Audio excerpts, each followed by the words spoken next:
ইটালির পালেরমো নোসে বাংলা স্কুলে পঞ্চম শ্রেণীতে উত্তীর্ণ শিক্ষার্থীদের মাঝে সার্টিফিকেট ও বাংলাদেশ দূতাবাস প্রেরিত স্কুলের সকল শ্রেণীর শিক্ষার্থীদের পাঠ্য বই বিতরণের আয়োজন করা হয়েছে। ইটালির পালেরমো থেকে ফিরে আমাদের প্রতিনিধি মিনহাজ হোসেন জানাচ্ছেন বিস্তারিত। প্রবাসে বেড়ে ওঠা নতুন প্রজন্মের মধ্যে বাংলা ভাষা ও সংস্কৃতি চর্চার গুরুত্ব তুলে ধরতে এ ধরনের শিক্ষা কার্যক্রম অব্যাহত রাখার লক্ষ্যে ইতালির প্রাচীন ইতিহাস, ঐতিহ্য ও সংস্কৃতির শহর পালেরমো পিয়াৎসা নাসো বাংলা স্কুলে শিক্ষার্থীদের মাঝে সার্টিফিকেট ও বই বিতরণী অনুষ্ঠানের আয়োজন করা হয়। পালেরমো শহরে অবস্থিত পিয়াৎসা নাসো বাংলা স্কুল 2022 সাল থেকে প্রতিষ্ঠিত।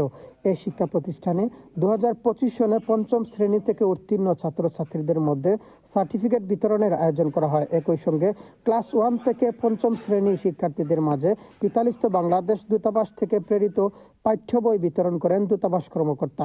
অনুষ্ঠানে স্কুলের চেয়ারম্যান শহীদুল আব্দুলের পরিচালনায় প্রধান অতিথি হিসেবে উপস্থিত ছিলেন ইতালিস্থ বাংলাদেশ দূতাবাসের প্রথম সচিব আসিফ আনাম সিদ্দিকী। এছাড়াও অনুষ্ঠানে পালেরমো বাংলা কমিউনিটির গণ্যমান্য ব্যক্তিবর্গ, অভিভাবক ও শিক্ষার্থীরা অংশগ্রহণ করেন। সার্টিফিকেট ও বই বিতরণী অনুষ্ঠানটি শিক্ষার্থীদের পরিবেশনায় আনন্দঘন পরিবেশ তৈরি হয়। ইতালির পালেরমো থেকে ফিরে Minhaj Hossain, channel S news.